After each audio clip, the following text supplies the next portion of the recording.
ये कहानी एक ऐसे फोन की है जो बताएगा कि फ्यूचर में क्या होने वाला है, यानी कि आगे की जिंदगी में उस इंसान के साथ क्या होगा जिसके पास भी ये नई टेक्नोलॉजी का फोन होगा। कहानी के शुरू में हमें एक औरत दिखाई जाती है जो अभी तक एक स्टेशन पर थी। वो अपने फोन को लगातार देख रही थी। जो जो उसके फोन में उसको मैसेजेस मिल रहे थे वो बिल्कुल वैसे ही करती है और इसी वजह से वो औरत अपनी ट्रेन भी छोड़ देती है। उसको मैसेज आता है कि वो दूसरी ट्रेन में बैठ जाए, पर वो उस ट्रेन में नहीं बैठती और दूसरी ट्रेन बदलने की कोशिश करती है। इसी वजह से वो ट्रेन के नीचे आ जाती है और उसकी मौत हो जाती है। यानी कि उस औरत ने अपने फोन की बात नहीं मानी और उसकी मौत हो गई। इसके बाद कहानी में हम एक आदमी को देखते हैं जिसका नाम मैक्स था। वो आईटी इंजीनियर भी था और अभी एक कंपनी में सिक्योरिटी सिस्टम को इंस्टॉल कर रहा था। जब वो अपना सारा काम करके वापस अपने होटल जाता है तो उधर काउंटर लेडी उसको एक पार्सल देती है जो उसके नाम पर आया था। पर वो तो जैसे बहुत हैरान था क्योंकि अभी तक ना वो इस जगह पर सही से किसी को जानता था और ना ही उसने ऑर्डर पर कोई चीज मंगवाई थी, क्योंकि वो तो सिर्फ अपने काम के सिलसिले में यहाँ थाईलैंड आया था। लेकिन खैर ये उस पार्सल को अपने कमरे में ले जाता है। जब जाकर उसे खोलता है तो उसमें एक लेटेस्ट टेक्नोलॉजी का मोबाइल फोन था। उस फोन पर जेजीटी की ब्रांडिंग थी, मतलब इस कंपनी ने इस फोन को बनाया था। वो हैरान था कि ऐसी तो कोई कंपनी मार्केट में नहीं है। खैर कुछ टाइम के बाद उसी मोबाइल फोन पर मैसेज आता है कि उसे आज रात और इसी होटल में रुक जाना चाहिए क्योंकि कल इस होटल में लोगों को खास किस्म का डिस्काउंट दिया जाएगा। मैक्स को ये आइडिया बहुत अच्छा लगता है क्योंकि एक दिन और रुककर वो थाईलैंड घूमना चाहता था, इसीलिए वो एक और रात के लिए कमरा रहने के लिए ले लेता है और अगली सुबह की फ्लाइट को भी वो कैंसिल कर देता है। जब मैक्स यहाँ पर रुककर घूम रहा था, एंजॉय कर रहा था, तभी वो खबर सुनता है कि जिस प्लेन में वो जाने वाला था वो आज के दिन क्रैश हो चुका था, उसका एक्सीडेंट हो गया था। मैक्स ये खबर सुनकर शुक्र करता है कि वो आज वापस नहीं गया और अपने आप को खुश नसीब भी मानता है। अब दोबारा से उसको फोन पर मैसेज आता है कि अगर तुम अमीर होना चाहते हो तो तुम्हें एक स्टॉक को खरीदना होगा, पर वो इस बात पर ध्यान नहीं देता और उस मैसेज को डिलीट कर देता है। पर जब वो अपने कमरे में था तो वो टीवी पर खबर सुनता है जिस स्टॉक को खरीदने का मैसेज उसके पास आया था उसकी कीमत बढ़ गई थी।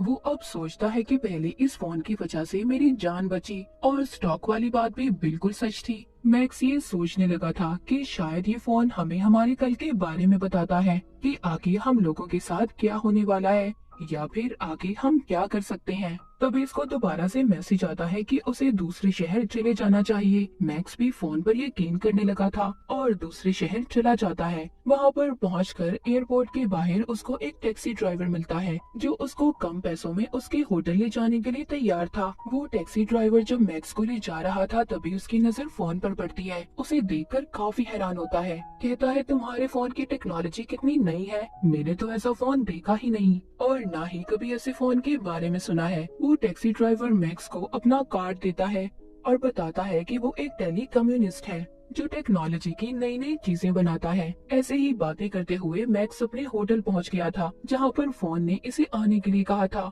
वहां पर पहुंचते ही उसे दोबारा से मैसेज आता है कि कसिनो में जाकर उसे खेलना चाहिए। मैक्स भी ऐसा ही करता है। मैक्स को कसिनो के खेल का ज्यादा नहीं पता था, इसलिए वो उस मशीन तक जाता है जिसके बारे में इसे फोन पर मैसेज आया था, पर वहाँ पर पहले ही एक आदमी बैठा खेल रहा था। तभी मैक्स को दोबारा मैसेज आता है कि इस मशीन पर जैकपॉट लगने वाला है। वो अब उस आदमी को उस मशीन पर से हटाने के लिए ढेर सारे पैसे देता है जिससे कि वो इस मशीन से हट जाए और ऐसा ही होता है। तभी मैक्स पहले ही कोशिश में बहुत सारे पैसे जीत जाता है।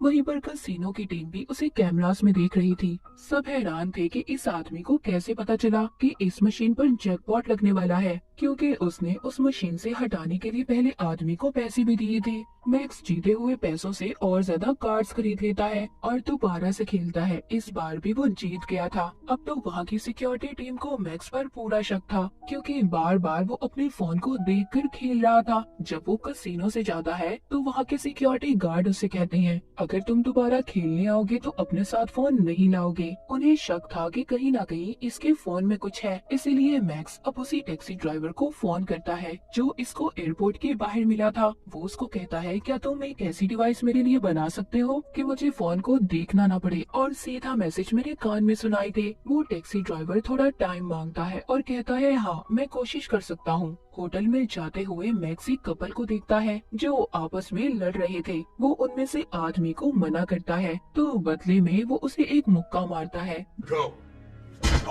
जिससे मैक्स बेहोश हो गया था। यहाँ पर पता चलता है कि ये कपल दरअसल कसिनो के खुफिया एजेंट थे और पता करने आए थे कि मैक्स इतने पैसे अपने फोन से कैसे कमा रहा है। वो उसके फोन का सारा डाटा हैक कर लेते हैं। जब मैक्स को होश आता है तो वो लड़की मैक्स का शुक्रिया करती है कि उसने उसकी जान बचाई, पर साथ साथ उसने कसिनो के मैनेजर को सारा डाटा भेज दिया था। पर अभी भी उन्हें नहीं पता चलता कि उसको मैसेजेस कहां से आ रहे हैं। उधर दूसरी तरफ टैक्सी ड्राइवर ने भी मैक्स के लिए नई डिवाइस को बना दिया था जिसे वो कानों में पहन लेता है और दोबारा से कसिनो में खेलने के लिए जाता है और वही कुछ करता है जो मैसेजेस में उसे करने के लिए कहा जा रहा था। वो लगातार पैसों पे पैसे जीत रहा था। वहाँ की सिक्योरिटी भी तंग आ चुकी थी, इसलिए मैनेजर आकर उसे पकड़ लेता है और उधर ही एफबीआई के एजेंट भी आ चुके थे। एफबीआई की टीम मैक्स को पकड़कर अपने साथ ले जाती है और पूछती है, सच सच बताओ तुम्हें मैसेजेस कौन कर रहा है। पर इस बारे में मैक्स खुद भी कुछ नहीं जानता था। एफबीआई ऑफिसर कसिनो के मैनेजर से मिलता है और उसे बताता है कि ये केस हमारे पास नया नहीं है। इससे पहले भी बहुत से ऐसे केस आ चुके हैं। बहुत से लोगों को ऐसे फोन मिले जिसमें उन्हें पैसे कमाने के तरीके बताए गए, पर जब भी हमने उन लोगों को पकड़कर पूछा कि तुम्हारे पास फोन कहां से आए, और तभी कुछ वक्त के बाद उन लोगों की मौत हो गई। और हर बार की तरह हम इस बारे में कुछ भी नहीं जान पाते। अब ऑफिसर मैक्स के पास जाता है और उसे कहता है, देख तुम्हें हमारा साथ देना होगा और पता करना होगा कि फोन कहां से आया है। ऑफिसर यहाँ पर अपने बॉस को भी फोन पर बताता है कि अभी तक उन्हें कुछ भी नहीं पता चल सका फोन कहां से आया। पर हाँ, मैक्स भी अब हमारी मदद करने के लिए तैयार है। वो मैक्स को दोबारा से कसिनो में भेजते हैं और कहते हैं कि इस मोबाइल के डाटा को हैक करने के लिए हमें कम से कम 3 मैसेजेस की जरूरत है। तभी दोबारा से मैक्स को मैसेजेस आना शुरू हो जाते हैं। इस बार भी वो उन्हीं मैसेजेस के कहने पर खेलना शुरू करता है, पर वो हार गया था। उसको एक मैसेज मिलता है जिसमें लिखा था कि मैं जानता हूँ कोई मेरा डाटा हैक करने की कोशिश कर रहा है। उधर एफबीआई के एजेंट ने मोबाइल के डाटा को हैक कर लिया था। जब उनका बॉस ये सब देखता है तो सबको जाने का कहता है, जैसे वो इन सब चीजों के बारे में पहले ही जानता था। ऑफिसर अपने बॉस को फोन करके बताता है कि इस फोन का जरिया एचलॉन एक सुपर कंप्यूटर है। उसका बॉस तो पहले ही कंप्यूटर के बारे में जानता था, पर वो किसी को कुछ भी नहीं बताता क्योंकि उसके बताने से वो खुद भी फंस सकता था। ऑफिसर बताता है जो कि आर्टिफिशियल इंटेलिजेंस से चलता है, जिसको सिक्योरिटी के लिए बनाया गया था। सब बातें सुनकर बॉस को ये लग रहा था कि उसको किसी ने हैक किया है। यहाँ पर बॉस एक दूसरे एजेंट को अपने साथ मिलने का कहता है जो मैक्स की तरह ही दिखता था। उसको मैक्स का फोन भी दिया गया था। तभी उसको मैसेज आता है कि रोड को क्रॉस करो। जैसे ही वो ऐसा करता है उसको गाड़ी टक्कर मार देती है। उस बेचारे की वहीं पर मौत हो गई थी। असल मैक्स अभी भी जिंदा था और उसी लड़की के साथ था जो खुफिया एजेंट थी जिसकी उसने जान बचाई थी। पर मैक्स ये बात नहीं जानता था कि वो लड़की एक खुफिया एजेंट है। तभी वो लड़की देखती है कि छत पर एक आदमी गोलियां चलाने वाला है। वो समझ गई थी कि ये लोग मैक्स को मारना चाहते हैं। ऐसा क्यों था? क्या उस फोन की वजह से?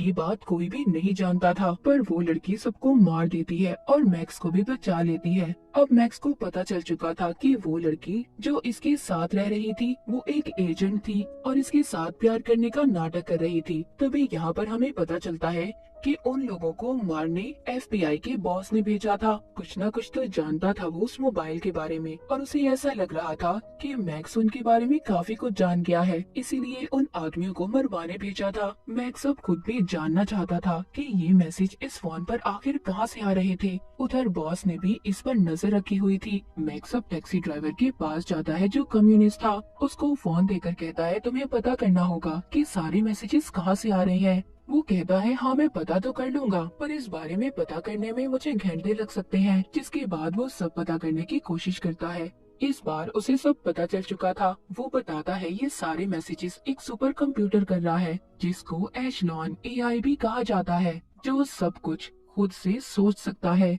मैक्स को सब कुछ अजीब लग रहा था कि एक कंप्यूटर, वो भी इतना कुछ कैसे कर सकता है। वो बताता है कि ये कोई आम कंप्यूटर नहीं है, ये हर तरह की मशीन को कंट्रोल में कर सकता है और इसीलिए उसने तुम्हें पहले ही बता दिया था कि तुम उस प्लेन में मत जाओ कि वो क्रैश होने वाला है। वो कहता है कि ये कंप्यूटर इतना स्मार्ट है कि हर तरह की मशीन के बारे में पता कर सकता है। जब वो ये सब बता ही रहा था तभी उधर कुछ आदमी आ जाते हैं जो मैक्स को मारने आए थे। वो यहाँ से जल्दी से गाड़ी में बैठकर चले जाते हैं। उनका पीछा FBI के एजेंट कर रहे थे, पर मैक्स उनमें से एक ऑफिसर को पकड़ लेता है। अब वो मैक्स को सारी सच्चाई बताता है, कहता है कि हम तुम्हें इसलिए मारना चाहते थे ताकि उस कंप्यूटर का राज किसी और को पता न चल सके जिसको हमने ही बनाया है। पर अब वो खुद से काम कर रहा है जो खतरा बन सकता है, इसीलिए हम तुम्हें मारना चाहते थे ताकि इस बारे में तुम किसी को कुछ ना बताओ। तभी मैक्स को मैसेज आता है, उसको उसी जगह पर जाने का कहा गया था जहाँ पर मैक्स ने सबसे पहले सिक्योरिटी सिस्टम को इंस्टॉल किया था। वहाँ पर भी वो कंप्यूटर मैक्स को कैमरे की मदद से देख रहा था और उसको यहाँ पर मैसेज आता है कि यहाँ पर जितने भी कंप्यूटर है सबको एशलॉन सुपर कंप्यूटर से कनेक्ट कर दो, जोड़ दो, जिससे वो कंप्यूटर अपडेट हो जाएगा। जिसके बाद दुनिया में जितनी भी बनाई गई मशीन है सबके डेटा को कंट्रोल कर सकता है। मैक्स यहाँ पर देखता है कि सभी कंप्यूटर उस एशलॉन मशीन सुपर कंप्यूटर के कंट्रोल में थे। वो रोकने की कोशिश भी करता है पर नहीं कर पाता। हम देखते हैं उधर FBI का ऑफिसर अपने बॉस को बता रहा था, हमें इस एशलॉन मशीन को यही खत्म करना होगा वरना ये सारी दुनिया के साथ साथ इंसानों को भी कंट्रोल करने लगेगी। उधर ही मैक्स सभी कंप्यूटर के सामने बैठा कह रहा था, इस मशीन को बनाने का मकसद ये था कि लोगों को साइबर सिक्योरिटी दे, जैसे टेक्नोलॉजी की दुनिया में गलत काम होते हैं उससे रोक सके, न कि इंसानों को कंट्रोल करे। ये सुनते ही वो मशीन अपने सारे कामों को वहाँ के सभी कंप्यूटर के सामने लाने लग जो आज तक उसने किए थे और इसी तरह जल्दी जल्दी सारा डाटा खत्म हो जाता है। वो मशीन खुद से ही शट डाउन बंद हो जाती है क्योंकि कंप्यूटर भी समझ चुका था कि वो लोगों के लिए खतरा बनता जा रहा है, इसीलिए वो खुद से ही बंद हो गया था। तभी इधर FBI की टीम आकर मैक्स को गिरफ्तार कर लेती है, पर कुछ वक्त के लिए फिर उसे छोड़ दिया जाता है। मूवी के आखिर में हमें ये भी पता चलता है कि वो टैक्सी ड्राइवर दरअसल एक कैप्टन था जो इसी मिशन पर काम कर रहा था। उसने एशलॉन सुपर कंप्यूटर को बंद करवाना था। तो बाज दफा हमारी जिंदगी में कुछ ऐसी चीजें आती हैं जिसको बनाते तो हम फायदा पहुंचाने के लिए हैं, पर वो हमारे लिए नुकसानदेह साबित होती है। तो हमें हर चीज का उतना ही इस्तेमाल करना चाहिए जितनी उसकी जरूरत हो। जरूरत से ज्यादा चीजों को इस्तेमाल करना हमारे लिए खतरा हो सकता है, जैसे कि मोबाइल फोन या फिर कोई भी नई टेक्नोलॉजी की चीज। और इसी मैसेज के साथ ये मूवी यहीं पर खत्म हो जाती है।